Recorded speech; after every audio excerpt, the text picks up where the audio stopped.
Baik, Assalamualaikum warahmatullahi wabarakatuh. Selamat malam dan salam sejahtera untuk kita semua. Alhamdulillahirrabbilalamin. Assalatu wassalamu ala asrafil anbiya wal mursalin. Sayyidina wa maulana Muhammad wa ala alihi wasahbihi ajmain. Amma ba'du. Yang saya hormati Bapak Randi Pratama, selaku narasumber dan salah satu reviewer pada laporan PTK yang Bapak Ibu susun. Dan Bapak Ibu yang sudah menyempatkan hadir pada Zoom meeting interaktif pada malam hari ini. Alhamdulillah Bapak Ibu, pada malam hari ini adalah minggu ketiga sesuai dengan rencana kita pada rangkaian acara kelas bimbingan eksklusif laporan PTK ataupun PTS Bapak Ibu. Yang pada malam hari ini kita sudah memasuki minggu ketiga. Artinya kita sudah di tahap ujung untuk materi terkait dengan laporan PTK. Pada minggu pertama Bapak Ibu sudah menyusun judul, kemudian bab 1, dan alhamdulillah sudah Bapak Ibu rata-rata sudah berhasil menyusunnya. Kemudian pada minggu kedua Bapak Ibu sudah menerima materi terkait dengan bab 2 dan bab 3, yaitu terkait dengan kajian pustaka dan metode penelitian tindakan, yang pada dasarnya pada Bapak Ibu, ketika Bapak Ibu sudah menerima materi, Bapak Ibu lanjut action, lanjut untuk menulis laporan PTK Bapak Ibu sendiri. Nah, pada minggu ini, minggu ketiga ini, khususnya pada malam hari ini, kita akan sama-sama berdiskusi, sama-sama untuk menguatkan materi terkait dengan menyusun bab 4 dan bab 5 serta daftar pustaka dan kesimpulan. Nah, adapun bab 4 itu isinya yang seperti Bapak Ibu ketahui pada sistematika laporan PTK, yaitu hasil penelitian dan pembahasan. Nah, di sini dalam hasil penelitian dan pembahasan ini memang sangat rentan bagi saya pribadi ketika Bapak Ibu bagaimana teknik, kemudian cara ataupun tips untuk menyusun bab 4 ini, sehingga bab 4 yaitu hasil dan pembahasan Bapak Ibu bisa Bapak Ibu selesaikan dengan cepat. Nah, kemudian bab 5 kesimpulan dan saran serta daftar pustaka ataupun lampiran nantinya menjadi pelengkap laporan PTK Bapak Ibu. Untuk malam hari ini kita buka acara kita dengan sama-sama melafazkan al-basmalah. Bismillahirrahmanirrahim. Semoga apa yang kita niatkan di kelas ini ataupun kita sudah ikhtiarkan pada malam hari ini dan malam-malam sebelumnya mendapatkan berkah dan bermanfaat bagi Bapak Ibu semua. Amin. Baik. Sebelumnya saya ingin menyapa kepada Bapak Ibu yang ada pada Zoom meeting.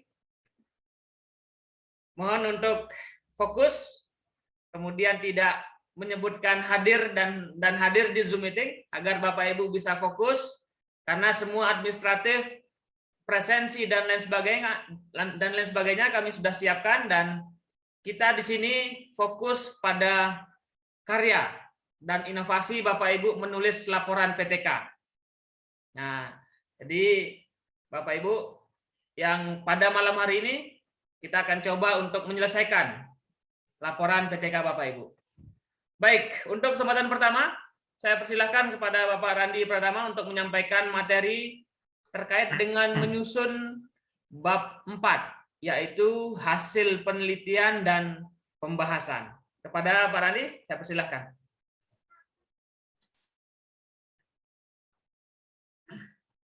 Oke, baik. Terima kasih Pak Suwardi atas kesempatannya. Saya buka. Assalamualaikum warahmatullahi wabarakatuh. Selamat malam Bapak Ibu. Salam sejahtera juga untuk kita semua. Hari ini kita masuk minggu ketiga untuk kelas bimbingan eksklusif, di mana hari ini materinya adalah bab 4 dan bab 5. Harapan dari kami adalah Bapak Ibu sudah sampai di titik ini, sudah menyelesaikan judul bab 1, bab 2 maupun bab 3. Harapan kami, apabila mungkin ada banyak kesibukan atau mungkin belum sampai, tidak masalah, segera bisa diselesaikan, disempatkan gitu ya. Mungkin tidak bisa secepat yang lain, tidak masalah, dicoba satu hari, mungkin satu halaman boleh gitu ya. Yang jelas ada progres di sana. Kalau sudah tidak ada progres sama sekali, pastinya juga tulisan tidak akan selesai. Jadi dicoba satu hari satu halaman gitu, pasti selesai. Ya, oke, kita hari ini akan bahas tentang bab 4. Ya, bab 4 ini sesungguhnya sangat simpel sekali. Bab 4 ini merupakan hasil dari rencana yang sudah Bapak Ibu tulis dari bab 3. Sehingga bab 3 dan 4 dari Bapak Ibu haruslah sinkron, ya harus sinkron. Yang dimaksud harus sinkron di sini ketika Bapak Ibu sudah menyiapkan rumus ataupun rencana apa di bab 3, maka di bab 4 harus dilaksanakan. Apabila di bab 3 ada, ternyata di bab 4 tidak ada, maka itu juga kurang tepat gitu ya. Seringkali juga di bab 3 banyak rumus-rumus gitu ya. Ternyata di bab 4 tidak dipakai lah, itu juga kurang tepat. Maka ketika memang kenyataannya di lapangan ternyata ketika ini ternyata nggak dipakai ini bab 3 ini beberapa rumus ini, maka harus disamakan, dihapus rumusnya bisa atau mungkin disesuaikan kembali bisa. Memang dalam proses perjalanan PTK itu sifatnya dinamis. Jadi Bapak Ibu ketika selesai bab 3 mau melaksanakan ternyata menemukan suatu ide baru, tambahan suatu formula ataupun langkah-langkah baru bisa ditambahkan untuk disertakan, itu tidak masalah. Oke, akan saya buka materinya. Untuk materi-materi ini Bapak Ibu bisa download materi-materi ini, sudah kami siapkan di link yang sudah ada di grup WA. Jadi materinya mulai dari minggu pertama, minggu kedua, minggu ketiga sudah lengkap. Begitu juga contoh-contoh PTK, laporan PTK gitu ya. Itu juga sudah lengkap gitu ya. Oke. Kali ini saya akan membahas mengenai hasil penelitian dan pembahasan. Oke. Bagaimana sistematikanya? Ya, hasil penelitian dan pembahasan ini sesungguhnya ada beberapa versi gitu ya. Tetapi versi yang paling sering digunakan agar tidak bingung gitu ya, saya membuat versi ini. Maksudnya bukan saya yang membuat, tapi saya memilih versi ini sudah 90% orang menggunakan bentuk sistematika seperti ini. Ketika bab 4 adalah hasil penelitian dan pembahasan, maka poin A adalah hasil penelitian dan B adalah pembahasan. Kalau ditanya apa boleh dengan versi yang lain, boleh gitu ya. Cuma paling mudah itu seperti ini. 90% sudah, bukan hanya tentang penelitian tindakan kelas atau PTK ataupun PTS ataupun penelitian yang lain. Hampir semua penelitian pada umumnya itu seperti ini. A dan B-nya poinnya ini. Oke, kita lanjut. Pada poin A, apa yang ingin kita tulis pada poin A? Nah, kalau itu sebuah penelitian tindakan kelas, paling mudah adalah Bapak Ibu tuliskan langkah-langkah setiap siklus yang sudah dijalani. Gitu. Karena ini menunjukkan ciri khas dari PTK. Gitu. Karena seringkali juga ada penilai yang mungkin mengapa PTK saya ditolak gitu ya. Ternyata setelah dicek di dalam bab 4 tidak ada siklusnya. Ada yang seperti itu gitu ya, ada yang ternyata isinya nggak sinkron. Harusnya PTK isinya bukan ngomong siklus, tetapi ngomong eksperimen, ngomong penelitian pengembangan. Nah, ini yang nggak benar. Maka memang dalam PTK intinya simpel, ketika bab 3 sampaikan langkah-langkah apa yang dilakukan, di bab 4 sampaikan langkah-langkah yang sudah dilakukan khususnya dalam masing-masing siklus gitu ya. Nah, di sini kita sudah bahas bahwasannya setiap siklus isinya 4 langkah, yaitu perencanaan, pelaksanaan, observasi, dan refleksi. Kalau ada nanti siklus 2, kita ulang lagi perencanaan, pelaksanaan, observasi, dan refleksi. Masalah isinya pastilah mirip, tetapi pelaksanaannya juga akan berbeda, karena tidak mungkin pelaksanaan pada siklus 1 sekalipun materinya sama atau mungkin berbeda ya, sekalipun materinya sama, pelaksanaan juga pasti akan mengalami perbaikan gitu ya. Nah, kita bahas satu persatu apa yang kita tulis, apa yang bisa Bapak Ibu tulis pada perencanaan sebuah PTK. Nah, ini yang bisa Bapak Ibu tulis dari sebuah perencanaan pada PTK, langkah yang sudah dilakukan adalah Bapak Ibu jelaskan proses dan hasil pada tahap perencanaan, seperti menyiapkan RPP, silabus, mungkin LKS, media, dan yang lain. Nah, ini juga menyesuaikan dengan apa yang memang Bapak Ibu siapkan. Pak, di sini saya tidak pakai media, ya tidak perlu dijelaskan menyiapkan media, gitu ya. Pak, di sini saya tidak pakai alat peraga, nggak perlu. Pak, kalau memang Bapak Ibu menyiapkan LKS, sampaikan. Bahkan sampaikan juga bagaimana proses pembuatan LKS-nya juga boleh. Jadi Bapak Ibu jangan terlalu terpaku dengan contoh-contoh yang sudah ada gitu ya. Contoh yang sudah ada kan variasinya banyak itu. Bapak Ibu bisa kembangkan dengan kalimat sendiri boleh. Karena PTK itu adalah sebuah laporan penelitian yang sifatnya sangat subjektif. Subjektif apa? Dalam hal ini adalah ketika mendeskripsikan sesuatu tidak apa namanya ya, tingkat subjektivitas dari PTK cukup tinggi sehingga Bapak Ibu nggak perlu takut kalimat apa yang Bapak Ibu lakukan itu keliru, karena yang menilai nantinya adalah diri sendiri gitu ya. Nilai langkah-langkah yang sudah dilakukan benar atau tidak itu sesungguhnya diri sendiri. Nah, termasuk di sini salah satunya adalah dimulai dari perencanaan, sampaikan ketika menyiapkan RPP apa yang dilakukan, kalau perlu dirinci satu persatu bagaimana cara menyiapkan RPP-nya gitu ya. Kemudian bagaimana cara menyiapkan LKS-nya kalau ada. Sampaikan juga kalau media, misalkan menyiapkan media, kalau memang medianya membuat sendiri, sampaikan bagaimana membuatnya. Kalau ada fotonya boleh ditampilkan juga, mungkin 1-2 foto tentang ketika proses perencanaan juga boleh ya. Karena selama ini sering terpaku di perencanaan nggak ada fotonya Pak gitu. Boleh ketika memang itu sebuah dokumentasi dari kegiatan perencanaan Bapak Ibu, itu boleh ditampilkan di poin perencanaan. Oke, kita lanjut pelaksanaan.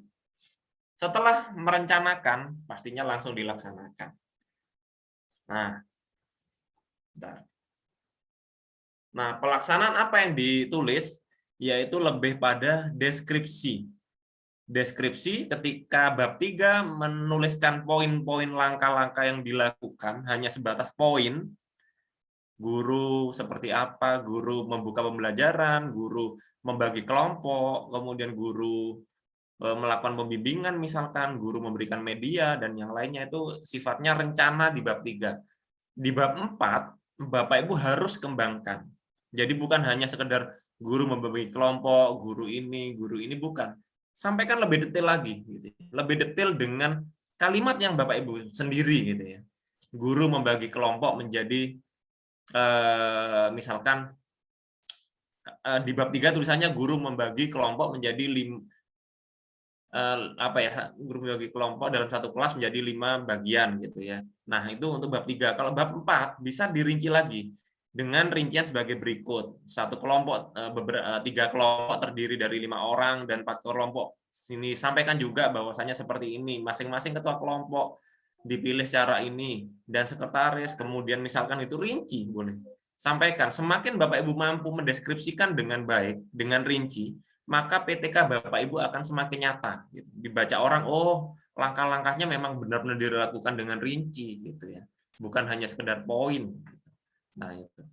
Nah, semua step by step yang Bapak Ibu lakukan, Bapak Ibu rinci, khususnya yang pada kegiatan inti pembelajaran. Gitu ya. Jadi mungkin untuk awal ketika kegiatan kegiatan pembuka misalkan memberikan persepsi dan yang lainnya mungkin ya oke pengantar sedikit. Tapi ketika masuk kegiatan inti Bapak Ibu deskripsikan cerita gimana proses pelaksanaannya gitu ya. Nah, itu silakan disampaikan pada ini gitu ya, pada pelaksanaan. Boleh juga menampilkan foto-foto juga boleh. Nah, mungkin ada yang tanya ya, berapa foto yang ditampilkan gitu ya kalau ingin menampilkan foto pada hasil penelitian. Nah, pada bab hasil yang sifatnya isi di sini, Bapak Ibu bisa tampilkan foto secukupnya. Ya, mungkin kalau ada foto yang sesuai yang ingin dijelaskan, ingin dideskripsikan, di sini kan deskripsi langkah-langkah, sertakan sesuai kebutuhan. yang memang itu menarik untuk dibahas. Misalkan Bapak Ibu melakukan pembelajaran dengan metode role playing gitu ya. Siswa bermain peran dengan peran ini, Bapak Ibu foto siswanya tersebut. Kemudian Bapak Ibu deskripsikan seperti apa hasilnya di lapangan gitu, di kelas seperti apa. Itu boleh ditampilkan 1, 2 boleh. Beberapa boleh ditampilkan, dan tetapi jangan lupa menampilkannya jangan langsung banyak ya, jangan langsung banyak di bab 4. Satu foto dijelaskan, mungkin 1, 2 foto atau 3 foto boleh. Kalau ingin foto yang lebih banyak, Bapak Ibu tampilkan semua foto yang bervariasi foto, banyaknya 10, 15 foto, boleh taruh di lampiran saja gitu ya. Jadi yang ada di bab 4 ini secukupnya kalau ingin ada foto. Kalau tidak ingin ada foto juga tidak apa-apa. Jadi tidak masalah.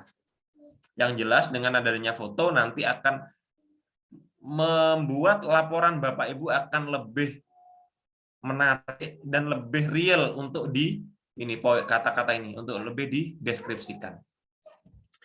Untuk poin yang ketiga adalah observasi. Ada juga yang mengatakan observasi ini sekalian, ada kata-kata observasi dan evaluasi boleh. Ada yang nulis observasi saja boleh gitu ya.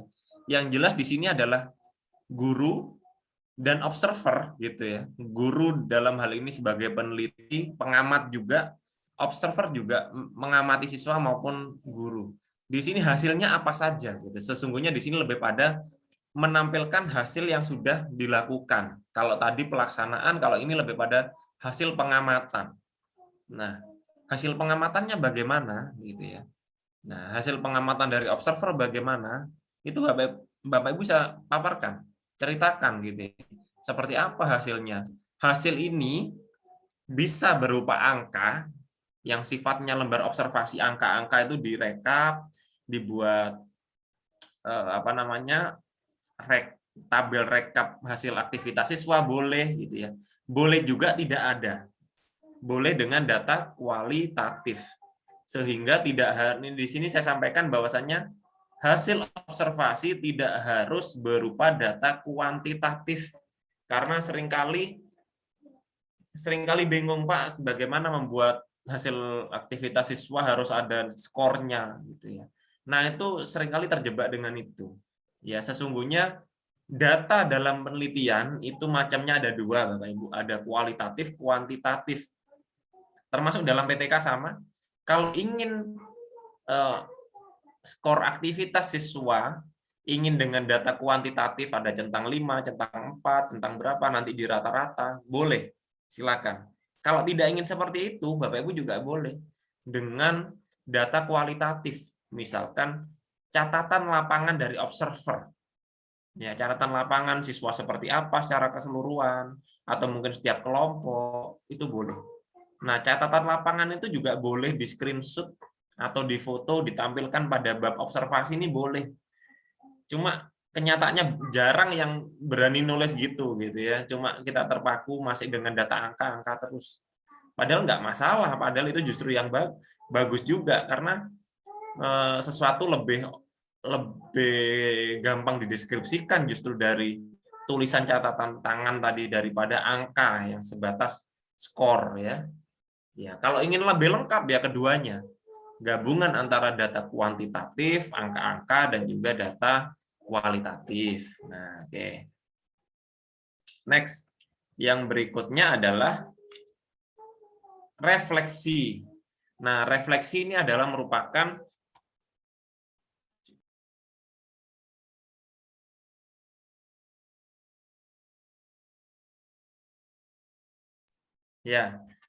yang terakhir adalah refleksi. Refleksi ini adalah hasil perenungan. Lebih tepatnya adalah proses penyimpulan dari masing-masing siklus.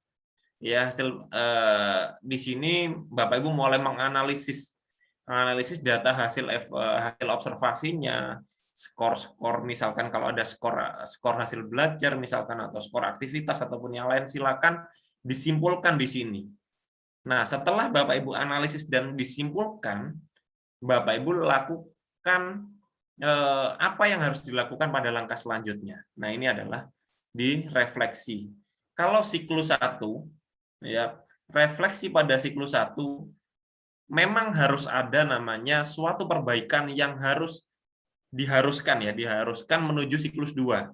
Karena memang syarat PTK yang sudah ditentukan oleh di buku pedoman adalah 2 siklus. Sehingga memang kewajiban pada refleksi di sini, sekalipun Bapak Ibu neliti misalkan, sekalipun Bapak Ibu neliti hasil belajar nih. Hasil belajar teliti, ternyata nilainya sudah memenuhi, Pak. Sudah memenuhi secara klasikal, sudah memenuhi secara KKM, memenuhi, apakah lanjut pada siklus 2? Tetap berlanjut. Nah, tetap berlanjut untuk apa? Nah, untuk perbaikan pembelajaran, bukan hanya perbaikan skor. Ya, sekali lagi di sini, andai kata sudah nilainya bagus, sampaikan bahwasannya kekurangannya apa selama pelaksanaan ini, sampaikan ke kelemahannya ini, kekurangannya ini, maka akan diperbaiki pada siklus 2. Itu, jadi itu yang perlu disampaikan pada refleksi. Itu refleksi siklus 1. Termasuk nanti ketika mengulang perencanaan, pelaksanaan, observasi, dan refleksi, refleksi siklus 2 juga sesungguhnya hampir sama dengan siklus 1. Cuma di sini, ketika memang Bapak Ibu sudah merasa cukup 2 siklus, maka kalimat yang Bapak Ibu gunakan pada refleksi siklus 2 adalah sampaikan kalau sudah cukup. Kalau berdasarkan data kuantitatif atau data hasil skor itu sudah memenuhi, ya.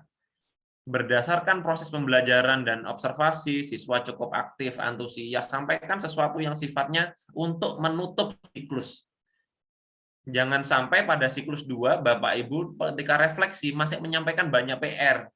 Nah, itu malah tidak tepat. Nanti akan sangat disarankan siklus 3.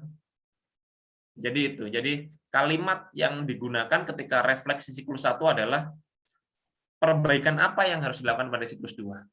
Ketika refleksi siklus 2, sampaikan kalau sudah memenuhi dan sesuatu hal positif yang memang mencukupi bahwasannya siklus sudah akan dihentikan. Itu perbedaan refleksi siklus 1 dan siklus 2.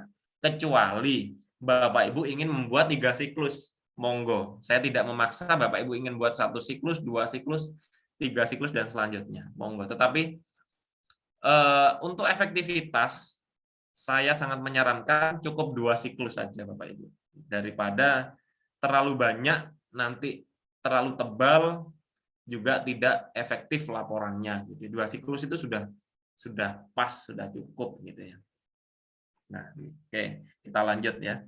Jadi ini adalah isi dari hasil penelitian.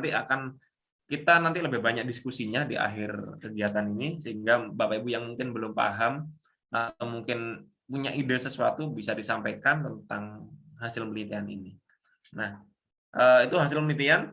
Yang berikutnya adalah pembahasan. Kalau hasil penelitian rata-rata saya lihat contoh-contoh itu sudah 80-90% benar. Ini saya lihat contoh-contoh yang sudah dibuat oleh Bapak Ibu guru sebelum Bapak Ibu menulis ini, sudah banyak contoh-contoh dari internet gitu, saya melihat sudah 90% benar lah. Karena memang ini lebih pada mendeskripsikan langkah-langkah yang sudah dilakukan gitu ya. Nah, pada pembahasan bukan salah sesungguhnya, tapi lebih tepatnya kurang penyajian yang dilakukan oleh peneliti-peneliti yang sudah Bapak Ibu mungkin lihatnya. Nah, kekurangannya apa? Ini kekurangannya akan kita bahas. Nah, mungkin ini sudah ditulis oleh peneliti sebelumnya. Isi dari pembahasan yang pertama adalah rangkuman dari hasil penelitian. Jadi, hasil-hasil yang sudah Bapak Ibu sampaikan begitu detailnya pada siklus 1 dan siklus 2, Bapak Ibu rangkum lagi di pembahasan. Nah, setelah dirangkum, misalkan jadi 1 paragraf gitu ya, hasil rangkumannya itu Bapak Ibu analisis. Analisis itu apa yang dianalisis, bebas. Bapak Ibu ingin sajikan apa di sana. Misalkan kualitas pembelajarannya, peningkatannya, atau bagaimana, silakan Bapak Ibu bisa tampilkan apapun itu. Ya, ceritakan, deskripsikan. Nah, di sini selalu saya sampaikan deskripsi, sehingga Bapak Ibu lebih yakin dalam menyampaikan. Jadi ketika deskripsi itu kan sudut pandangnya adalah Bapak Ibu. Jadi nggak perlu takut keliru apa yang ditulis gitu ya. Nah, kalau masih bingung Pak dengan analisis seperti apa, saya beri clue atau petunjuk, Bapak Ibu bisa sampaikan ini juga. Nah, setelah Bapak Ibu pembelajaran menyampaikan rangkuman-rangkumannya, Bapak Ibu juga bisa sampaikan kelebihan dan kekurangannya selama melakukan proses pembelajaran tadi. Selama menggunakan media atau menggunakan model atau menggunakan metode tertentu, silakan disampaikan. Selama pelaksanaan seperti ini gitu ya, atau mungkin menyampaikan hal unik apa, kekurangannya, kelebihannya boleh tampilkan gitu. Nah, ini oke, mungkin sudah sebagian besar sudah mulai menulis ini, tetapi yang sangat kurang, hampir jarang saya temui, padahal ini sifatnya salah satu hal yang wajib, yaitu adalah ini ya. Jadi jangan sampai Bapak Ibu melupakan yang keempat ini, yang saya maksud sangat kurang ditulis oleh para peneliti sebelumnya gitu ya. Kalau sudah sering meneliti biasanya sudah paham ini ditulis, tapi kalau mungkin baru 1-2 kali menulis sering terlupa. Ya, yaitu adalah mengaitkan hasil penelitian Bapak Ibu tadi, PTK-nya tadi, dengan pendapat atau teori, atau bisa juga penelitian relevan. Ya, caranya bagaimana? Simpel sekali, yaitu Bapak Ibu sampaikan bahwasannya Bapak Ibu cari dulu metode atau model ataupun media yang sama dari sumber, ya, dari sumber penelitian yang lain. Misalkan Bapak Ibu mau meneliti penggunaan Zoom. Penggunaan Zoom dapat meningkatkan hasil belajar. Misalkan itu ya. Nah, Bapak Ibu cari dulu dari internet, dari Google Cendekia. Zoom dapat meningkatkan hasil belajar, cari sebanyak mungkin. Nah, pendapat itulah Bapak Ibu taruh di sini. Ya, berdasarkan hasil penelitian bahwasannya pembelajaran yang telah dilakukan dengan Zoom dapat meningkatkan hasil belajar dengan dengan skor ketuntasan klasikal seperti ini dan seperti ini, titik gitu ya. Ditambahi kalimat berikutnya. Hal ini sejalan dengan penelitian milik siapa. Nah, itu juga bisa disampaikan. Itu gampangnya seperti itu.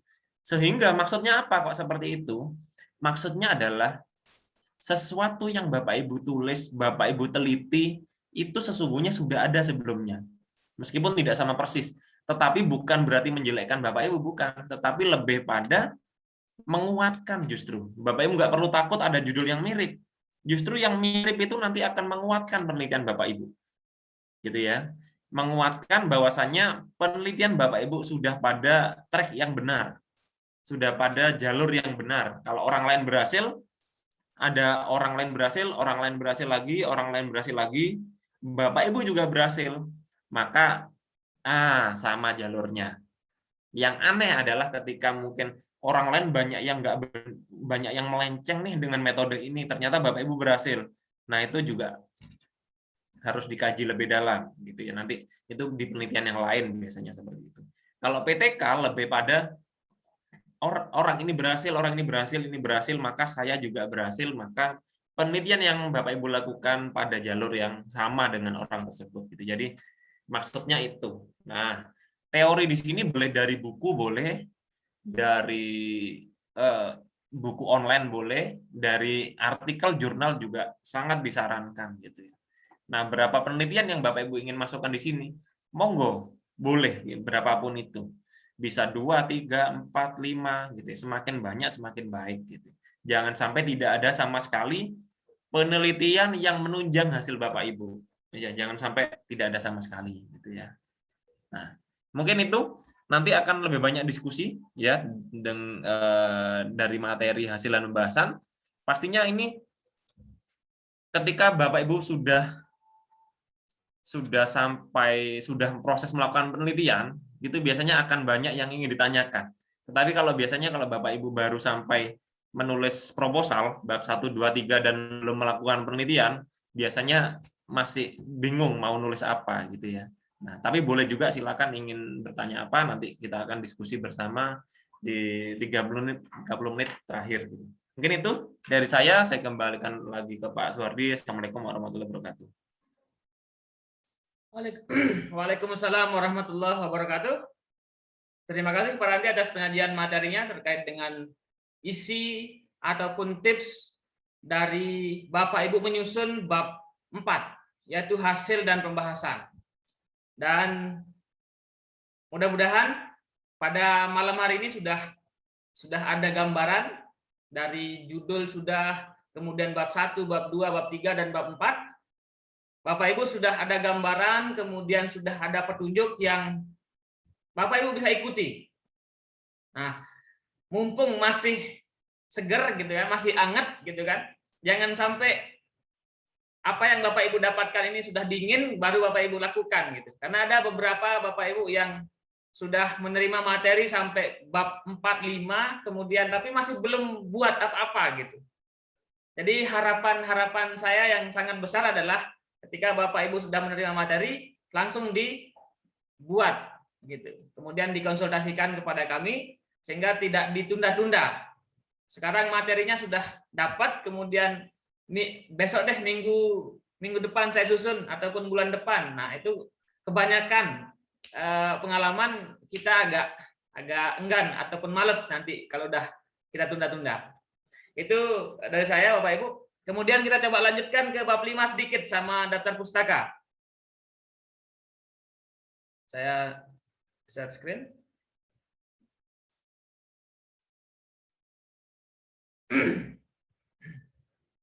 Baik, sudah nampak ya Bapak Ibu?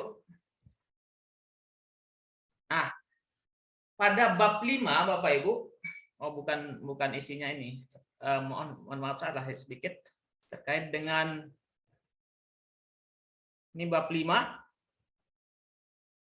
Kemudian sedikit nanti kita akan bahas terkait dengan daftar pustaka juga.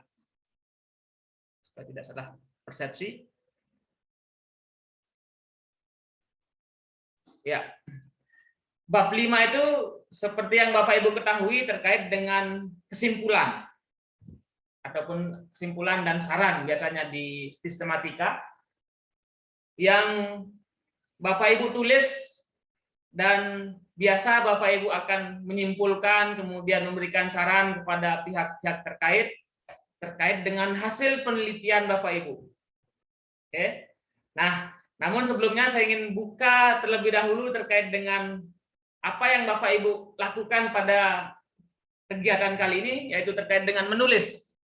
Nah, ketika Bapak Ibu ingin menulis, tentu tidak serta-merta kita tulis saja gitu kan. Bapak Ibu, kita coba untuk dahului terkait dengan membaca dulu. Nah, karena penulis yang hebat itu karena ia menjadi pembaca yang hebat terlebih dahulu. Nah, jadi tidak ada yang langsung instan Bapak Ibu bisa tulis langsung gitu. Jadi Bapak Ibu simak materi, kemudian lihat contoh, kemudian lihat sistematika, lihat cara penulis yang benar. Nah, Bapak Ibu baca-baca, kemudian perhatikan, itu yang menjadi penentu Bapak Ibu bisa menulis yang benar. Karena ada beberapa juga yang kami lihat, ini memang Bapak Ibu ketika sudah selesai menulis, tidak membaca lagi. Tidak membaca lagi, akhirnya ketika bab 1, bab 2, ataupun di bab seterusnya, kadang ada yang tidak nyambung seperti itu. Jadi Bapak Ibu silahkan sebelum jadi penulis juga dibaca lagi. Setelah Bapak Ibu menulis, sudah selesai menulis bab misalkan, silahkan Bapak Ibu baca lagi, direview lagi. Nah, itu yang Bapak Ibu coba terapkan sehingga Bapak Ibu sudah terbiasa. Jadinya ketika nanti pada periode berikutnya Bapak Ibu membuat karya tulis, insya Allah akan lebih mudah. Nah, kemudian menulis itu butuh ketekunan Bapak Ibu, ketekunan, kesungguhan dan kesabaran dalam setiap sudut pandangnya. Nah, itu yang sedikit dari saya. Kemudian kita lanjutkan pada kesimpulan. Kesimpulan yang Bapak Ibu tulis dalam laporan yaitu terkait dengan pernyataan-pernyataan yang diambil secara ringkas dari keseluruhan hasil penelitian dan pembahasan. Tidak berarti Bapak Ibu ulang yang ada di hasil dan pembahasan itu, tetapi ambil intisarinya ataupun kesimpulan. apa yang menjadi inti dari hasil penelitian Bapak Ibu, itulah yang Bapak Ibu tulis dalam kesimpulan. Bukan Bapak Ibu copy paste, tetapi Bapak Ibu kembali untuk memparafrase ataupun mengambil inti dari hasil penelitian Bapak Ibu. Itu inti dari kesimpulan yang Bapak Ibu tulis. Nah, sedikit ada tips dalam menulis kesimpulan, karena ada beberapa yang saya melihat masih yang sudah pernah menulis sampai dengan selesai laporan ini ada beberapa kelemahan. Oleh karena itu saya coba berikan tips sedikit. Pastikan Bapak Ibu yang pertama sudah sesuai dengan rumusan masalah ataupun tujuan penelitiannya. Nah, ketika kesimpulan yang Bapak Ibu ambil itu sudah pas nih menjurus terkait dengan apa yang Bapak Ibu bahas dalam laporan itu. Jangan sampai Bapak Ibu menulis ataupun meneliti terkait dengan hasil belajar, tahu-tahu kesimpulannya adalah motivasi gitu. Jadi hasil belajar itulah yang Bapak Ibu akan ulas, yang Bapak Ibu ambil kesimpulannya, karena sesuai dengan masalahnya. Nah, seperti itu. Kemudian yang kedua, kata kuncinya dalam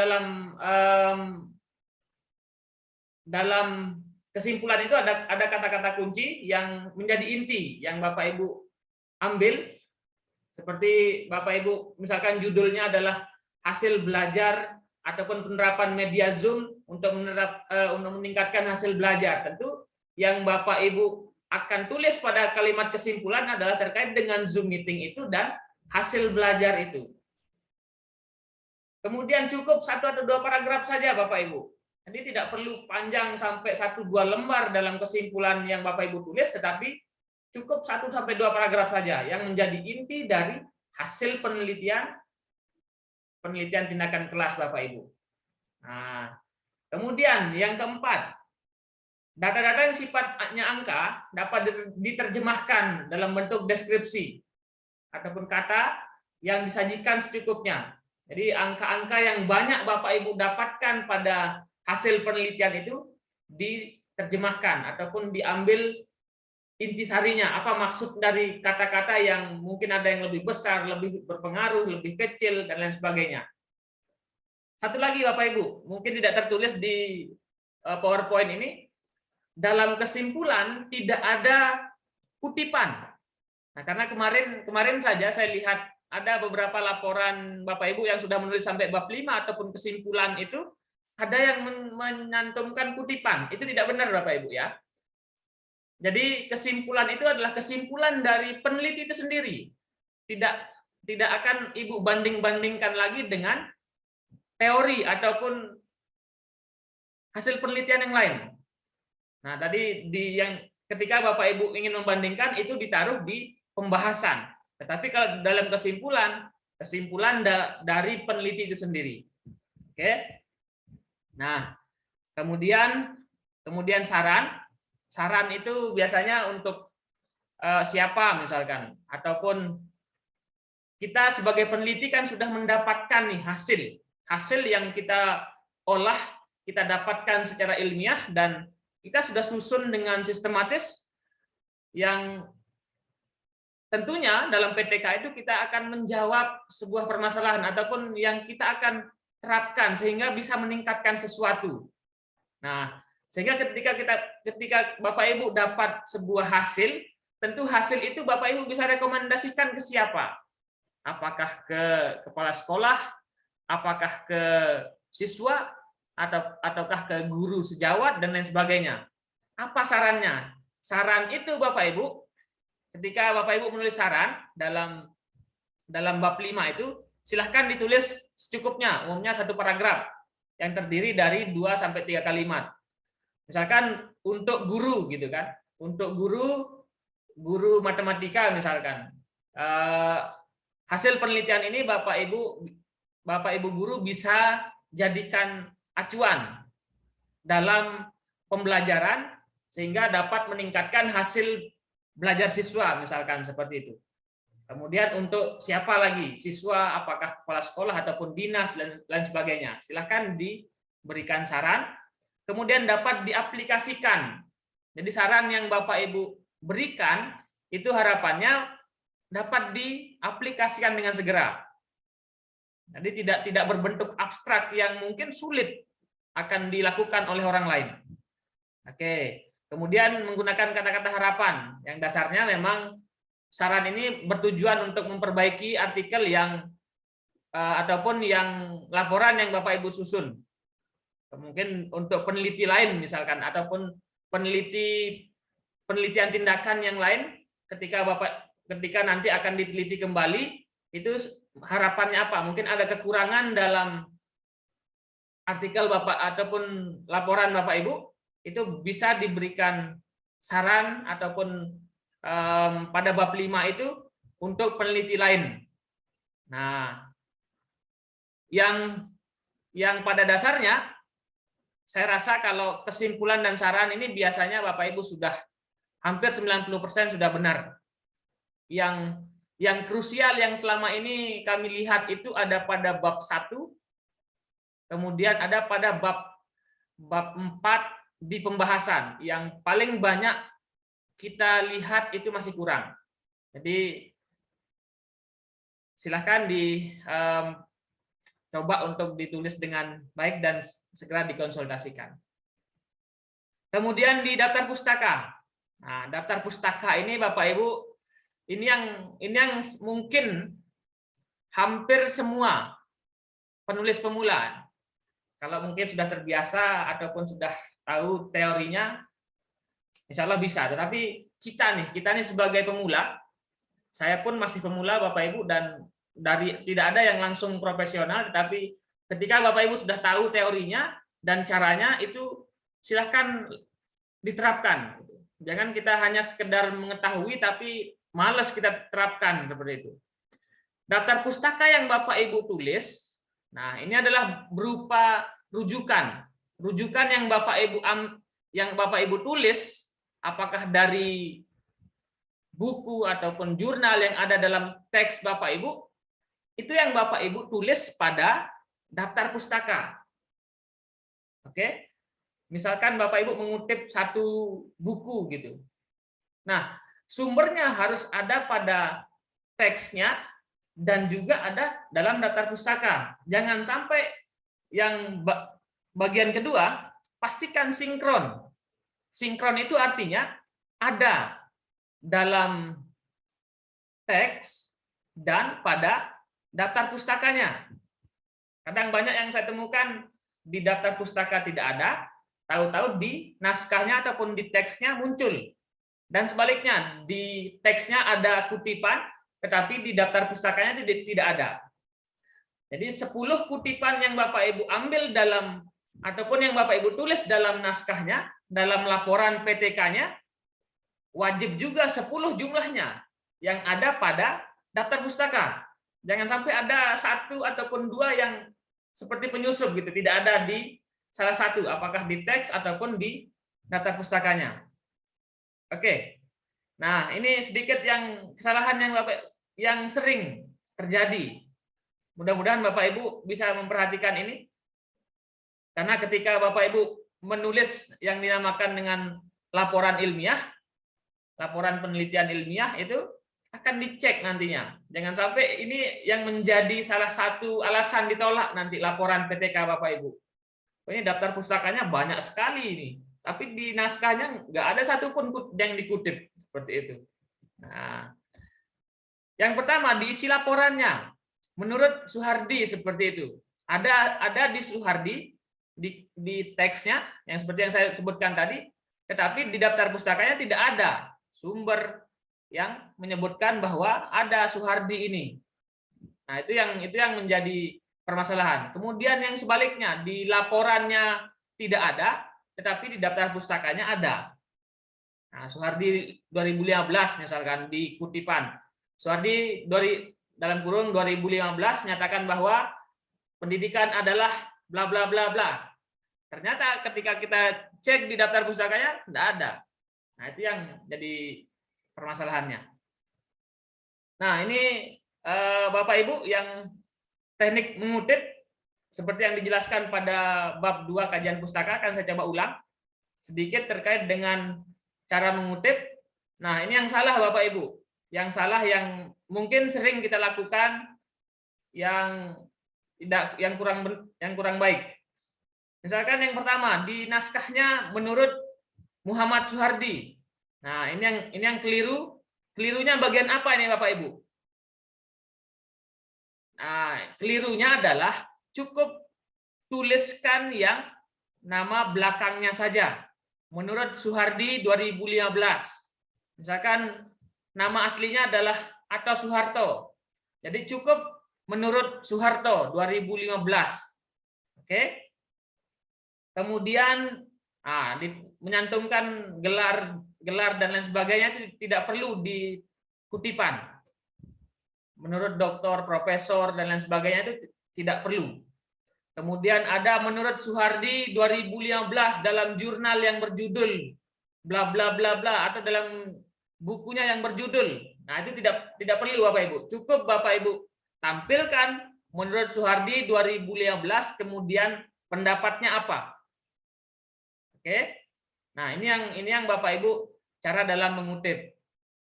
Nah, kemudian yang keempat adalah pada bagian penulisan daftar pustaka. Nah, ini tentu yang paling sering dan wajib kadang. Saya meriksa kadang 10 artikel ataupun 10 laporan, mesti ada saja yang kurang dalam penulisan daftar pustaka. Ya, minimal Bapak Ibu sudah ketahui dan terapkan gitu.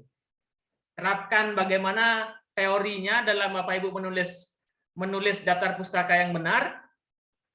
Saya coba share screen sedikit terkait dengan atau terakhir nanti ya. Terakhir saya bahas terkait dengan daftar pustaka yang benar. Jadi Bapak Ibu, ketika Bapak Ibu sudah tahu caranya, silahkan diterapkan. Jangan sampai mungkin kebanyakan kita agak enggan seperti itu. Enggan mengikuti yang benar. Asal copy paste aja dari internet seperti itu. Tapi inti dari penulisan daftar pustaka yang benar itu tidak kita ketahui. Oke, lanjut sedikit terkait dengan lampirannya Bapak Ibu. Nah, dalam laporan PTK yang Bapak Ibu gunakan, misalkan ini sedikit pengalaman dari Bapak Ibu guru yang sudah ada, Bapak Ibu guru yang di kelas ini juga sudah beberapa yang sudah seminar, sudah laporan PTK-nya sudah dinilai oleh tim penilai. Itu silahkan lampirannya juga lengkap Bapak Ibu. Jadi jangan sampai sudah bagus nih dari judul sampai dengan bab 5, tapi lampirannya masih kurang gitu. Nah, adapun lampiran yang Bapak Ibu yang paling tidak gitu ya, paling tidak ada adalah pertama ya RPP-nya. RPP-nya seperti apa? Kemudian instrumen yang digunakan. Kalau memang ada kuesioner yang Bapak Ibu gunakan dalam PTK Bapak Ibu, jangan lupa dilampirkan juga. Ya. Kemudian contoh hasil kerjanya ataupun contoh misalkan kuesioner yang sudah terjawab seperti itu. Yang terjawab itu seperti apa? Itu dilampirkan.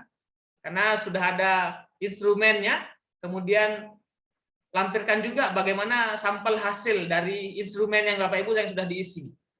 Oke. Kemudian dokumen pelaksanaan penelitian seperti surat izin, kemudian foto-foto, nah, daftar hadir dan lain sebagainya itu bisa Bapak Ibu lampirkan sesuai dengan apa yang Bapak Ibu lakukan pada metode penelitian dan hasilnya.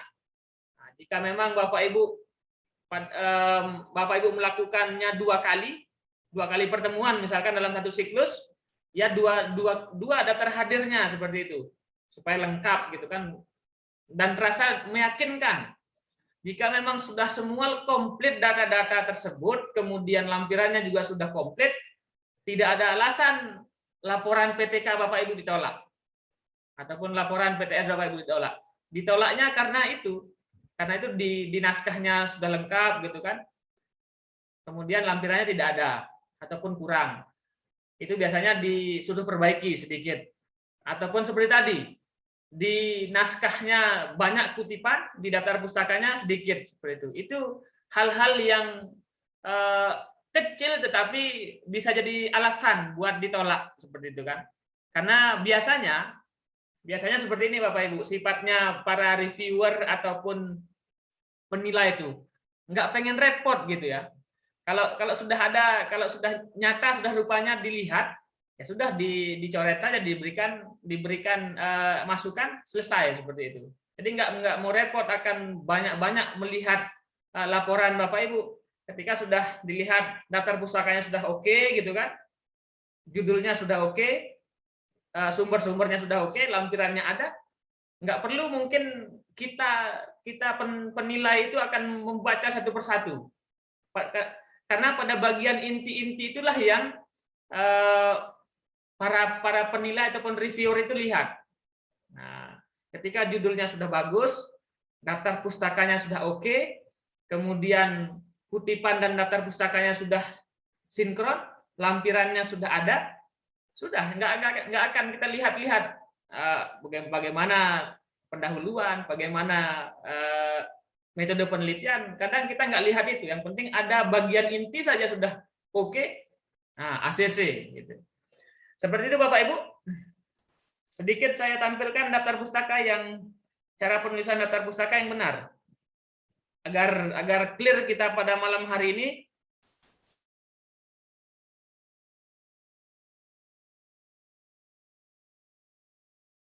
Nah, ini Bapak Ibu, ini sudah juga kami kirimkan pada materi tersebut. Jika Bapak Ibu mengutip gitu ya, mengutip dalam buku, jadi daftar pustakanya itu ingat namanya dibalik, misalkan Suhardi Muhammad, atau jika Bapak Ibu singkat, silahkan disingkat, tetapi harus konsisten. Jika satu yang menggunakan singkatan, semua daftar pustaka yang Bapak Ibu tulis disingkat juga nama depannya. Ini kan nama aslinya Muhammad Suhardi kan? Nah, ditulis nama belakangnya dibalik, kemudian tahun, ingat tahunnya, tahun berapa? Kemudian ini judul buku.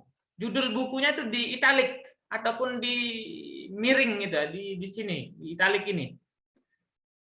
Jadi hal-hal kecil ini sebenarnya, tetapi akan sangat mempengaruhi tampilan dari laporan Bapak Ibu. Nah, kemudian kota terbitnya di mana? Kemudian nama penerbitnya siapa? Itu untuk menulis ataupun yang bersumber dari buku. Ya, mudah-mudahan sampai di sini jelas. Jadi Bapak Ibu tidak perlu repot-repot sebenarnya. Bapak Ibu ketika sudah ada bukunya, kemudian cara menulis daftar pustaka yang benar, udah buat yang benar satu saja yang kita ikuti dengan cara yang benar. Nanti akan terbiasa dan insya Allah tidak melihat lagi teori yang ini. Nah, kemudian yang dari jurnal. Yang dari jurnal, silahkan Bapak Ibu yang dimiringkan itu adalah nama jurnalnya. Misalkan dari awal di nama penulis jurnal, misalkan Suhardi Muhammad juga, judul kemudian tahunnya sama seperti buku, kemudian judul artikel pada jurnal tersebut. Ya, beda nama artikel tempat kita mengutip dengan judul jurnalnya. Nah, judul jurnal inilah yang dimiringkan. Kalau di buku yang dimiringkan itu adalah pada judul buku, tetapi kalau di artikel judul ataupun nama jurnalnya. Lalu kemudian jika memang jurnal tersebut tidak memiliki DOI ataupun apa singkatannya DOI ini? Identification number kalau tidak salah singkatannya. Boleh silahkan Bapak Ibu tulis nama website ataupun link jurnal tersebut di bagian terakhir. Link jurnal yang tempat Bapak Ibu kutip. Itu yang ditampilkan pada jika sumbernya berupa jurnal. Nah, itu silahkan Bapak Ibu bisa cek lagi yang di daftar pustaka yang sesuai dengan yang benar. Kemudian daftar pustaka ini diurutkan sesuai dengan alfabet. Ya, ini jangan sampai yang Bapak Ibu tulis tidak berurutan. Nah, itu yang menjadi inti. Untuk materi terkait dengan bab 5 dan daftar pustaka serta lampiran saya cukupkan. Silahkan selanjutnya kita bisa diskusi. Silakan kita bisa diskusi dan Bapak Ibu silahkan kita coba kupas dan mungkin ada Bapak Ibu yang bertanya terkait dengan bab 4 dan bab 5 serta yang lain-lain.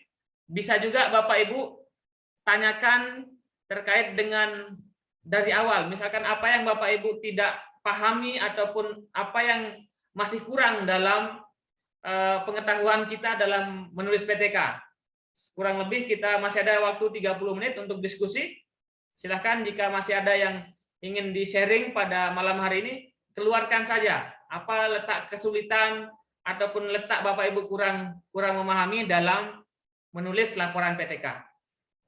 Silakan Bapak Ibu bisa raise hand di Zoom meeting, raise hand angkat tangan di Zoom meeting.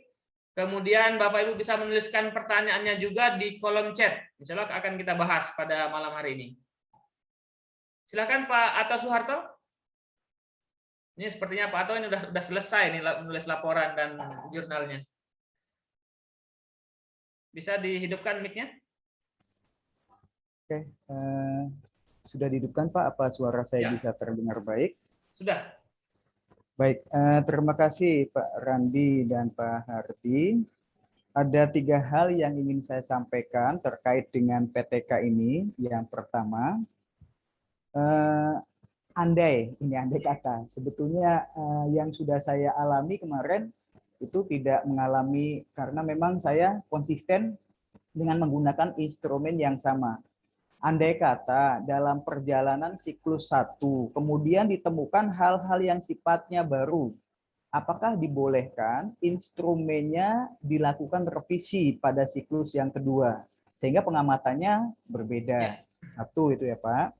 Kemudian yang keduanya, dalam kondisi pandemi saat ini memungkinkan teori yang kemarin sebelum pandemi itu misalkan berkorelasi positif, misalkan dengan penggunaan metode inquiry bisa menghasilkan hasil belajar yang lebih baik.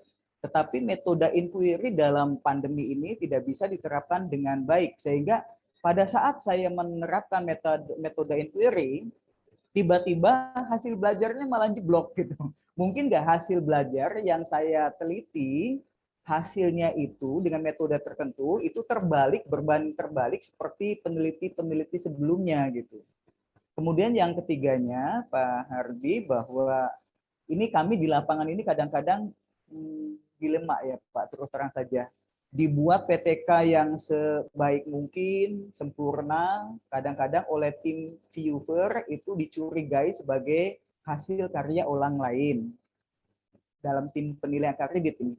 Kemudian sebaliknya, kalau misalkan memang seadanya, artinya kita tidak buat semaksimal sempurna mungkin, itu banyak sekali saran-saran dan kembali lagi nggak selesai gitu. Nah, sikap apa yang sebaiknya kami lakukan terkait dengan pertanyaan saya yang ketiga itu. Itu terima kasih Pak Randi dan Pak Soehardi atas waktunya. Saya kembalikan. Assalamualaikum warahmatullahi wabarakatuh. Waalaikumsalam warahmatullahi wabarakatuh. Terima kasih Pak Ato, dan mungkin Bapak Ibu juga pertanyaan sama ataupun perasaannya sama dengan Pak Ato Soeharto. Silakan Pak Randi bisa ditanggapi pertanyaan Pak Ato. Oke, baik, terima kasih untuk Pak Ato. Selalu pertanyaannya sangat menarik sekali, memang pertanyaan-pertanyaan yang memang sering terjadi di lapangan ini ya.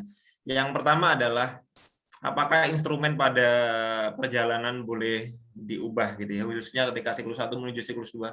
Itu sangat boleh Bapak, sangat boleh. Ya, artinya memang kenyataannya dalam proses PTK gitu ya, dalam proses perencanaan PTK itu yang tepat jika memang PTK-nya itu disiapkan proposal dulu, kemudian setelah proposal baru pelaksanaan, kemudian baru hasil. Itu sifatnya yang direncanakan justru yang tepat adalah 1 siklus dulu.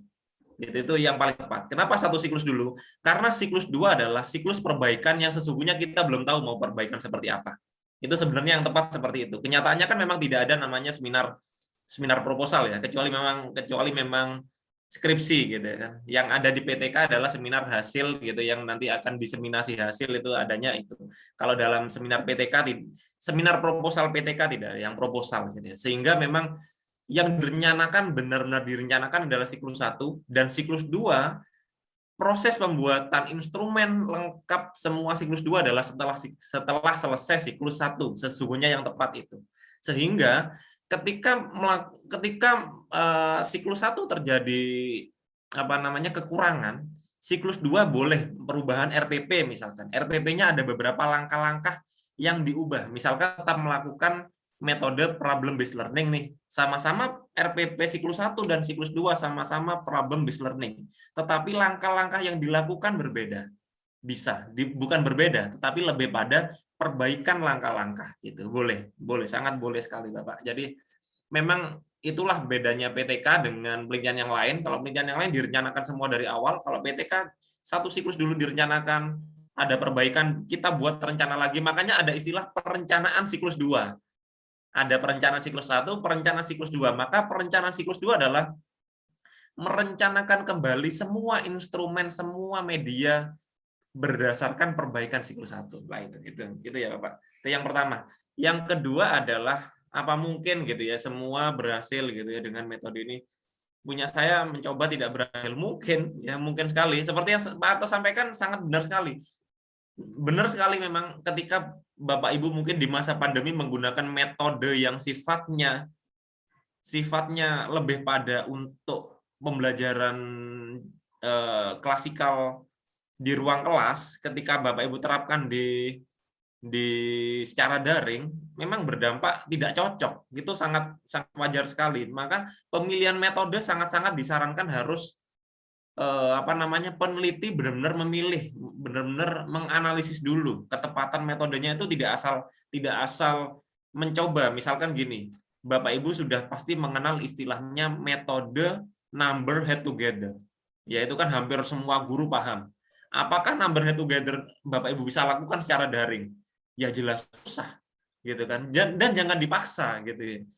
Secara daring apa yang bisa dilakukan? Ya paling tidak pembelajaran dengan Zoom, pembelajaran dengan Quizzes, pembelajaran dengan akhirnya ada pergeseran itu. Jadi dulu berhasil dengan number head together dulu berhasil, Bapak Ibu maksa itu juga tidak bisa. Jadi harus sesuai. Mungkin itu dari saya, nanti yang ketiga dan ditambahkan oleh Pak Ardi. Silakan Pak Ardi. Ya. Terima kasih Pak Randi. Saya tambahkan yang kedua saja tadi, yang terkait dengan betul yang disampaikan oleh Pak Andi, artinya PTK itu memang itulah pentingnya kita coba cari teorinya, kita coba analisa secara teori pada pendahuluan atau pada bab 1, apakah memang yang kita akan laksanakan ini memang cocok gitu kan. Dan tidak bisa dipaksa, andai pun kita akan memaksa metode pembelajaran yang biasa diterapkan pada pertemuan secara tatap muka, kemudian kita akan paksa secara daring, akan sulit juga. Nah, oleh karena itu kan kalau di pembelajaran daring ini lebih ke media-media online yang diterapkan, dan sudah banyak itu yang bisa Bapak Ibu lakukan. Terkait dengan yang nomor 3, kembali lagi adalah sifatnya subjektif kadang. Ada ya kasuistis ya, ada. Tetapi yang profesional adalah ketika Bapak Ibu sudah menulis ataupun menyusun laporan dengan baik, isinya baik, dan kemudian Bapak Ibu susun dengan baik juga, kemudian lampiran yang Bapak Ibu tampilkan itu sesuai dengan apa yang Bapak Ibu kerjakan di lapangan, harusnya tidak ada istilah penolakan. Jika memang ada alasan plagiasi, baik, ini saya berikan sedikit tips. Silahkan Bapak Ibu bisa uji plagiasi dari laporan PTK Bapak Ibu. Kalau memang itu salah satu alasan dari penilai itu mengembalikan laporan PTK Bapak Ibu. Untuk amannya bisa juga Bapak Ibu cek plagiasinya. Artinya tidak bisa kita paksakan memang ya namanya penilai dah yang berhak untuk mencoret, yang menolak atau tidak. Tapi kita coba buktikan kalau memang itu bukan plagiasi. Nah, kemudian jika ada alasan-alasan kurang lampiran ataupun kurang ini, kurang itu, ya diperbaiki kalau untuk sarannya seperti itu. Biasa mungkin ada kurang kurang nih RPP pada siklus kedua ataupun pada pertemuan kedua, disuruh lengkapi, ya kita mau tidak mau harus dilengkapi seperti itu, karena memang itu adalah kekurangan kita. Seperti itu Pak Ato, kurang lebih. Silakan bagi Bapak Ibu yang lain yang ingin sharing secara langsung di sini, bisa raise hand di Zoom meeting yang tidak hanya pada malam hari ini, pada materi-materi sebelumnya, bab dari judul, latar belakang, dan lain sebagainya. Mungkin ada Bapak Ibu yang masih berkutat pada bab 2 misalkan. Silakan diutarakan pada kegiatan kita. Silakan Pak Muhammad Jakfar. Untuk bertanya secara langsung, silakan Pak Jakfar. Oke, sudah. Ya, Assalamualaikum warahmatullahi wabarakatuh. Waalaikumsalam warahmatullahi. Pak Suhardi yang kami hormati, begini Pak, terkait dengan PTS Pak, Ya. penelitian tindakan sekolah atau madrasah. Untuk PTS ini kelihatannya memang belum banyak yang tanya Pak, terkait dengan Ya. PTS. Ini saya baru merancang untuk PTS Pak. Untuk PTS itu kan sejatinya sama dengan PTK ya Pak. Kami sudah merancang terkait dengan PTS kami, yaitu pakai metode supervisi klinis Pak. Ya. Ini yang perlu kami tanyakan, yang pertama adalah dalam pelaksanaan PTS itu apakah narasumbernya harus peneliti atau kepala sekolah, atau bisa memakai orang expert lain yang bisa kita perdayakan untuk membimbing Bapak Ibu guru. Itu yang pertama.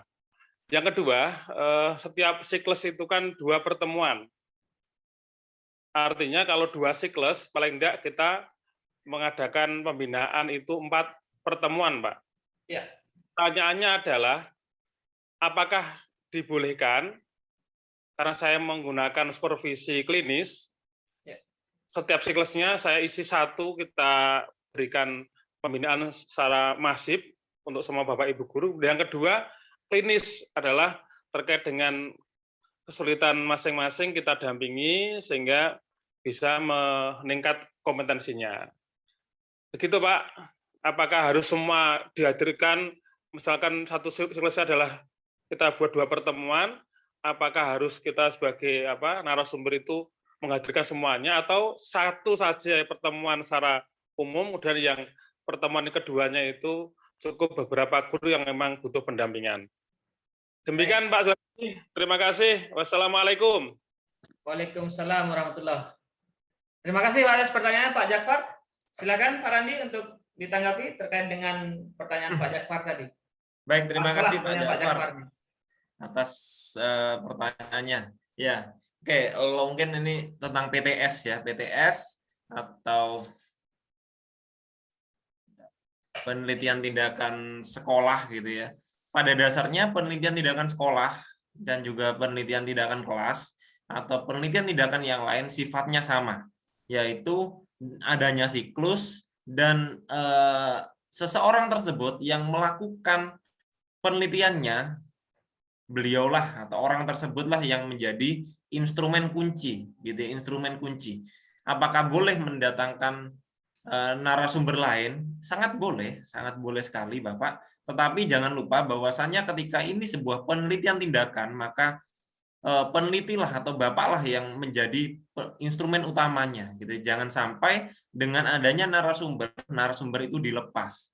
Karena memang Bapak yang misalkan narasumber utamanya Bapak dan ada narasumber pendamping boleh, tidak masalah. Karena memang itu merupakan suatu tindakan yang dilakukan oleh Bapak sendiri. Mungkin kalau saya pribadi lebih pada seperti itu gitu ya. Terus kemudian kalau Bapak menyatakan tadi bahwasannya kalau misalkan di pertemuan ada 4 gitu. Pertemuan ada 4. Bapak yang pertama, kedua narasumber kedua, ketiga, keempat itu juga kurang tepat.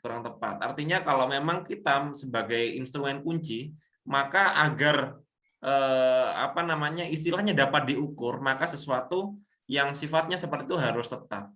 Misalkan maksudnya yang Bapak lakukan di siklus pertama dan siklus kedua harus sifatnya sesuatu yang memang imbang untuk diukur. Jangan sampai di pertama Bapak sebagai narasumber, siklus kedua orang lain. Itu juga kurang tepat. Akhirnya nanti peningkatannya seperti apa juga tidak bisa terukur dengan baik gitu. Itu yang harus diperhatikan, sehingga mungkin kalau memang ingin mendatangkan ekspor gitu ya, boleh Bapak dengan ekspor di siklus pertama, di siklus 2 juga Bapak dengan ekspor juga boleh gitu. Karena dianggap ekspornya di sini, anggaplah itu sebagai sebuah media tambahan kalau guru gitu. Kalau guru itu sebuah media tambahan yang menunjang Bapak dalam proses menyampaikan materi, meningkatkan kualitas, tetapi sesungguhnya instrumen utamanya adalah Bapak sebagai peneliti dan juga observer dan juga instrumen kunci. Ya, mungkin itu dari saya, mungkin bisa ditambahkan oleh Pak Suhardi.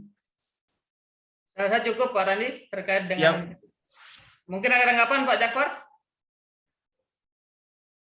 Dibuka Ya mic-nya. mungkin sedikit saya singgung lagi, mungkin ini bedanya PTK atau PTS ya, maaf, PTS, bedanya PTS dengan best practice, mungkin itu. Mungkin Bapak Ibu pernah tahu best practice. Kalau best practice, ya best practice adalah praktik terbaik gitu, praktik terbaik. Sebagai kepala sekolah itu boleh memberikan sesuatu kebijakan tanpa harus sifatnya terjun langsung, itu boleh. Tetapi kebijakan itu dihandle oleh kepala sekolah sendiri. Maksudnya diberikan kebijakan oleh kepala sekolah dan dihandle oleh orang lain gitu. Tetapi kalau PTS itu sama dengan PTK gitu ya. PTK coba dibayangkan mungkin kalau PTK diajar oleh orang lain gitu, itu kan kurang tepat gitu ya. Jadi boleh, apakah PTK juga boleh misalkan guru tersebut berkolaborasi dengan guru lain dalam pembelajaran, boleh gitu, tetapi tidak sampai meninggalkan siswanya guru tersebut. Boleh sesungguhnya, tim teaching itu boleh gitu. Sama seperti Bapak mungkin mau apa istilahnya berkolaborasi dengan narasumber lain boleh, tetapi jangan sampai dilepas seperti yang saya sarankan tadi. Begitu Bapak mungkin saran saya. Pak Randi, mohon maaf.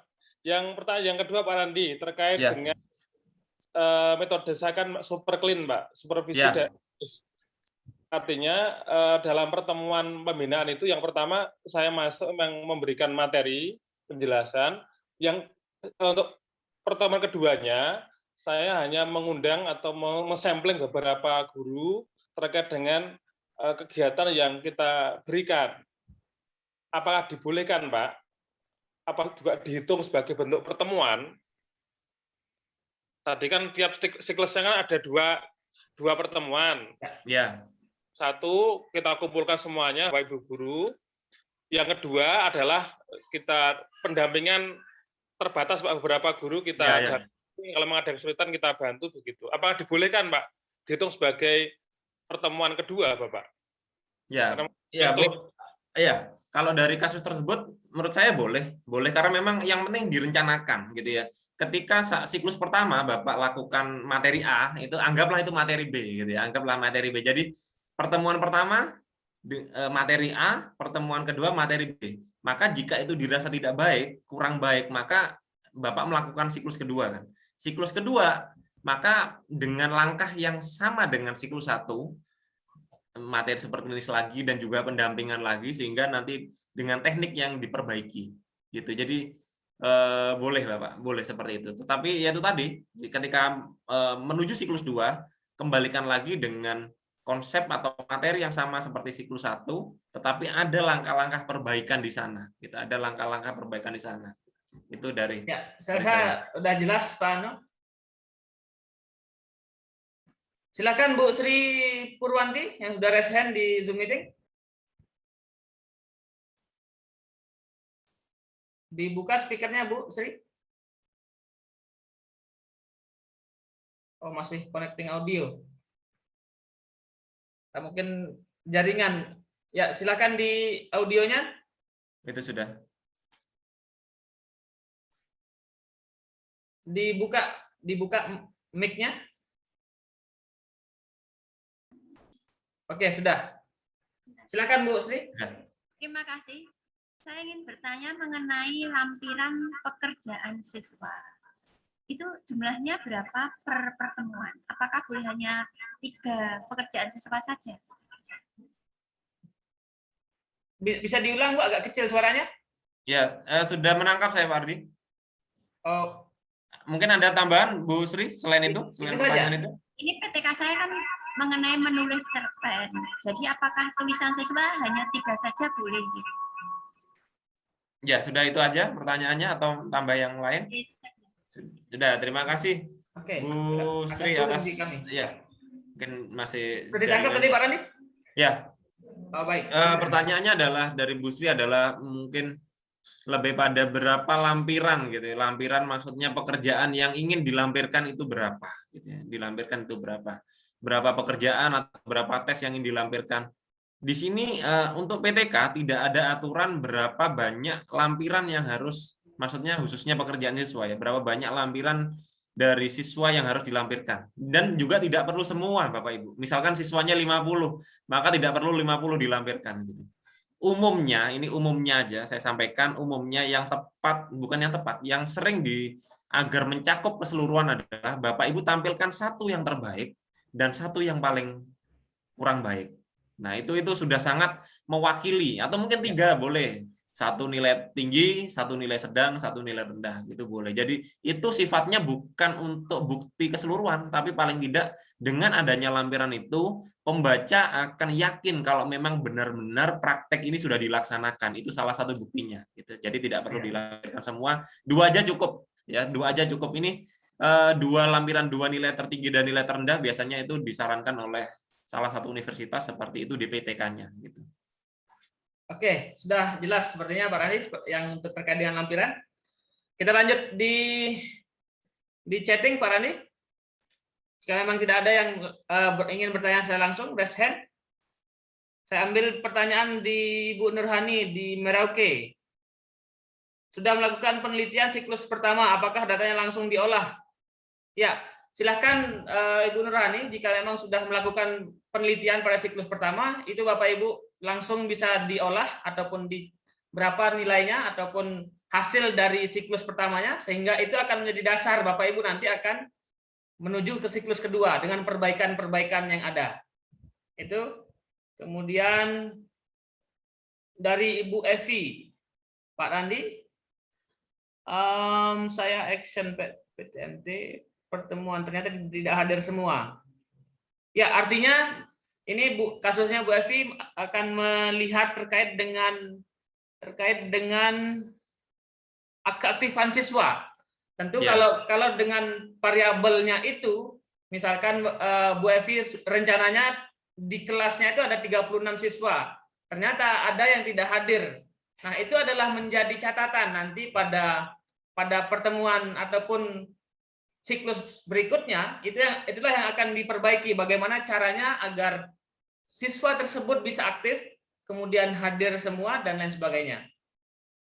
Kemudian mungkin saya tambahkan sedikit Pak Ardi.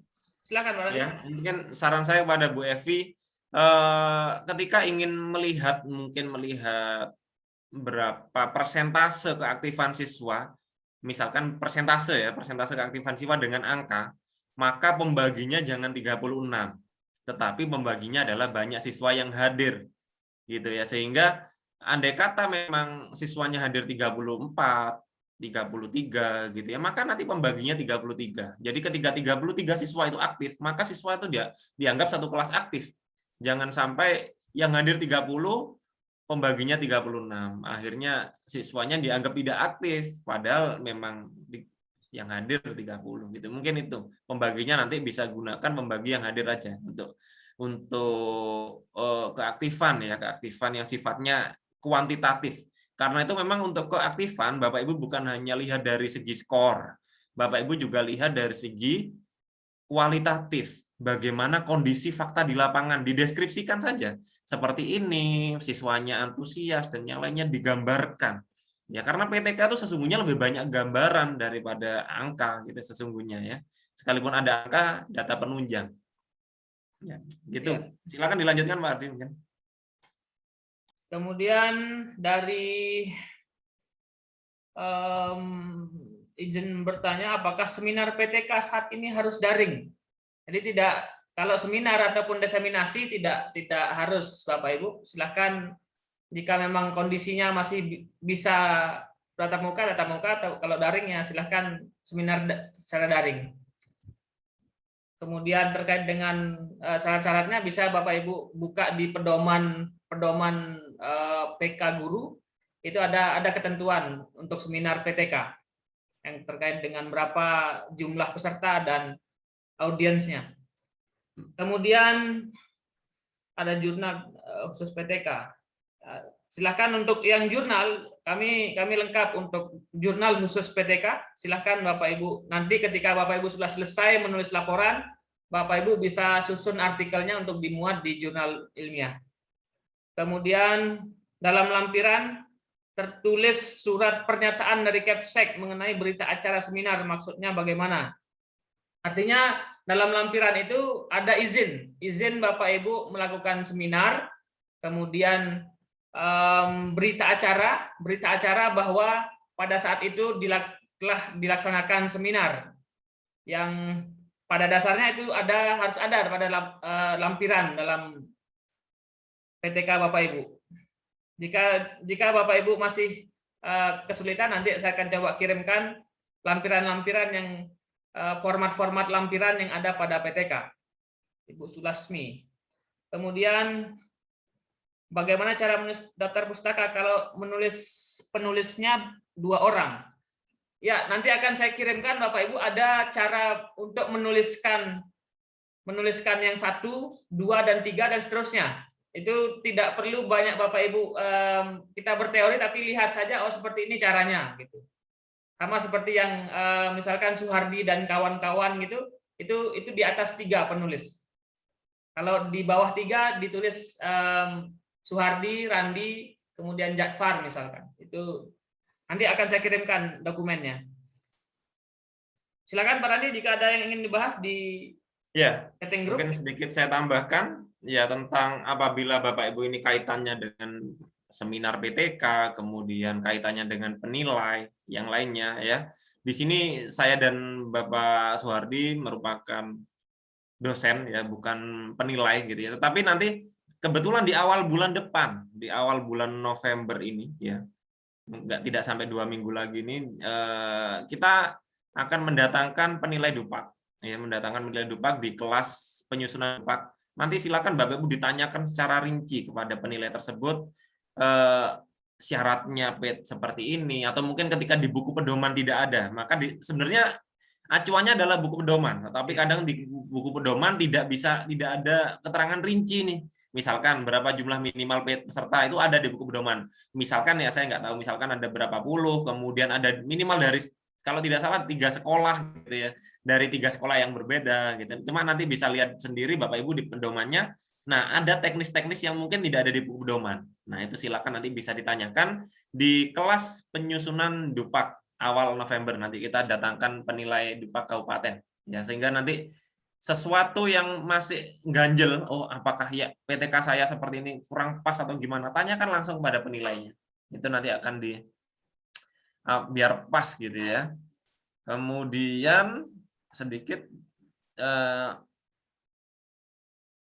sebentar, yang ini bagaimana cara menelusuri kutipan para ahli di jurnal yang tidak tahu daftar pustakanya. Kalau Bapak Ibu menemukan sebuah artikel di jurnal gitu ya, nah kemudian ingin mengutip punyanya Sumarjono di jurnal tersebut gitu ya. Padahal jurnal itu jurnal dari Hendro misalkan, maka lakukanlah kutipan kedua.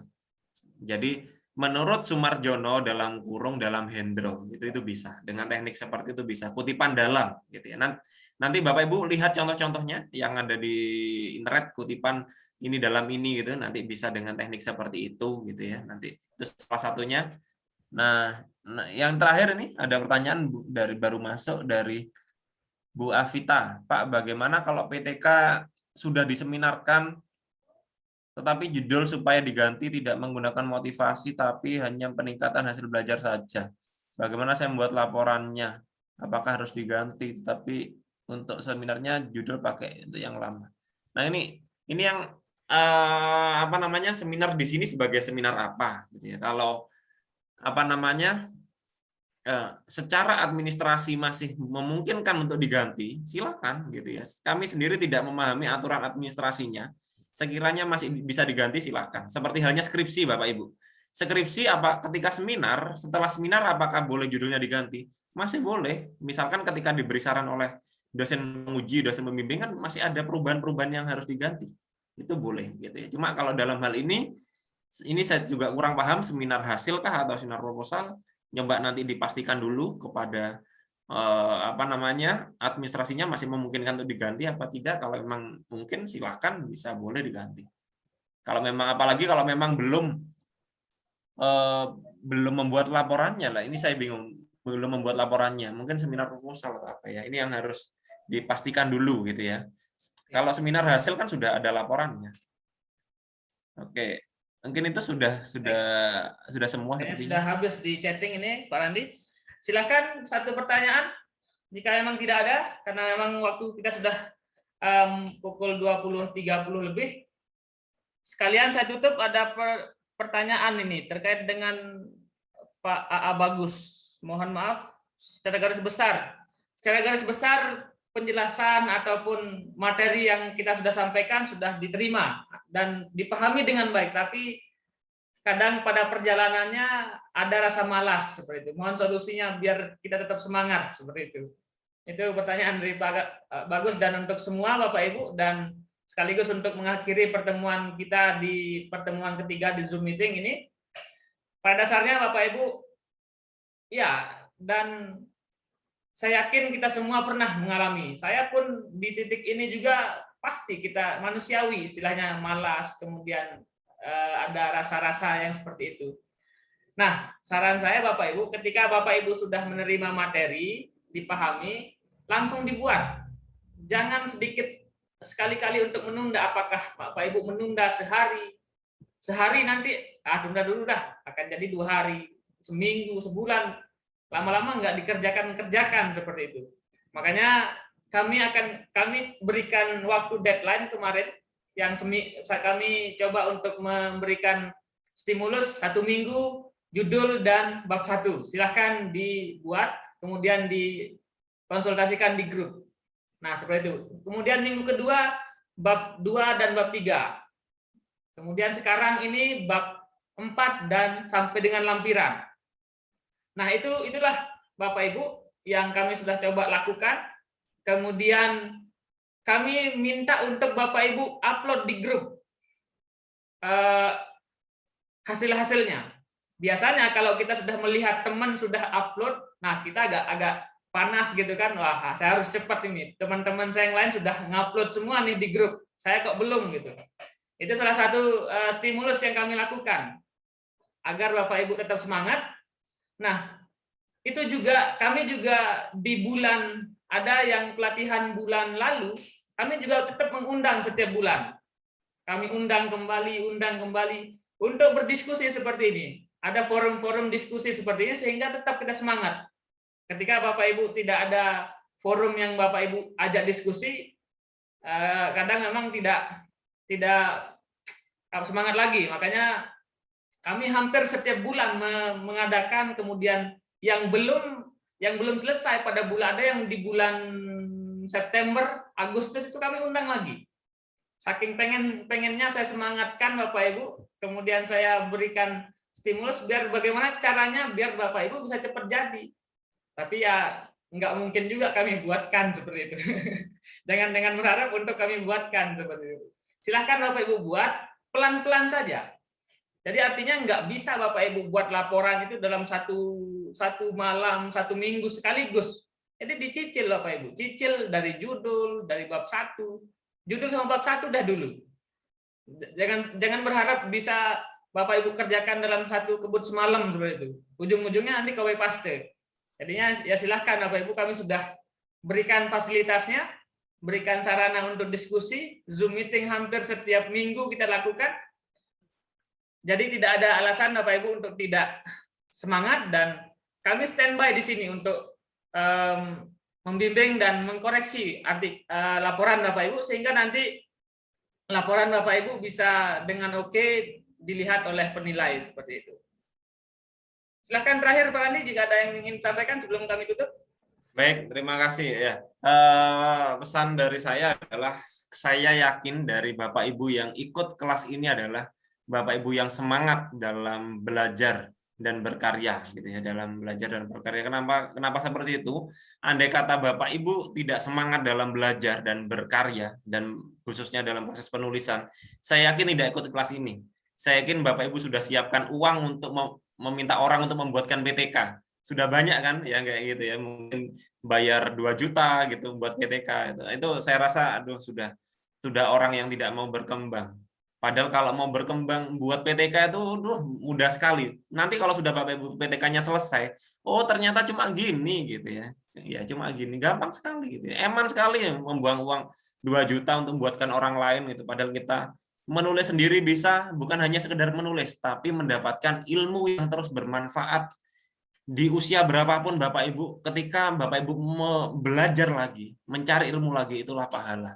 Gitu. Jadi apalagi Bapak Ibu sampaikan ke teman-teman bahwasanya ilmunya yang benar gini-gini, itu pahala yang terus mengalir itu saya rasa Bapak Ibu akan terus semangat belajar di kelas kami.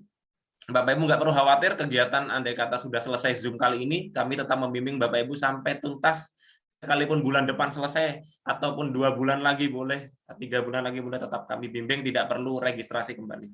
Gitu Pak Ardi, cukup ya. Baik.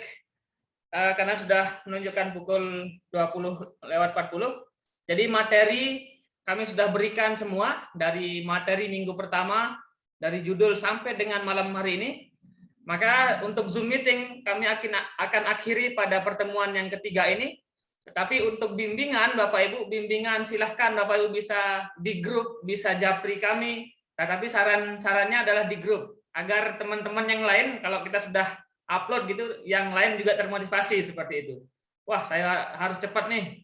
Ibu Sri Astuti sudah upload nih, saya juga harus gitu. Nah, itu makanya saya minta untuk diupload di grup, dan semua administratif Bapak Ibu bisa terima, dan kami akan umumkan juga di grup beberapa hari setelah ini. Di akhir bulan kami sudah serahkan sertifikatnya, dan kami akan bimbing sampai dengan selesai. Artinya Bapak Ibu silahkan tetap di grup, kemudian silakan jika ada pertanyaan, jika ingin konsultasi, jika ada permintaan ataupun sharing Bapak Ibu, silahkan lakukan dan kami terbuka. Jadi jangan sungkan untuk WA kami, ya silahkan WA jika ada pertanyaan ataupun ada yang di-sharing, tanya saja, jangan ada kata sungkan. WA kami selama kami aktif pegang WA itu pasti kami balas. Silahkan, dan untuk malam hari ini kami cukupkan, dan kita bertemu di WA Group. Tetap semangat Bapak Ibu. Dan saya akhiri. Assalamualaikum warahmatullahi wabarakatuh. Salam Guru Inovatif Indonesia. Tetap belajar, berkarya, dan berinovasi Bapak Ibu semua.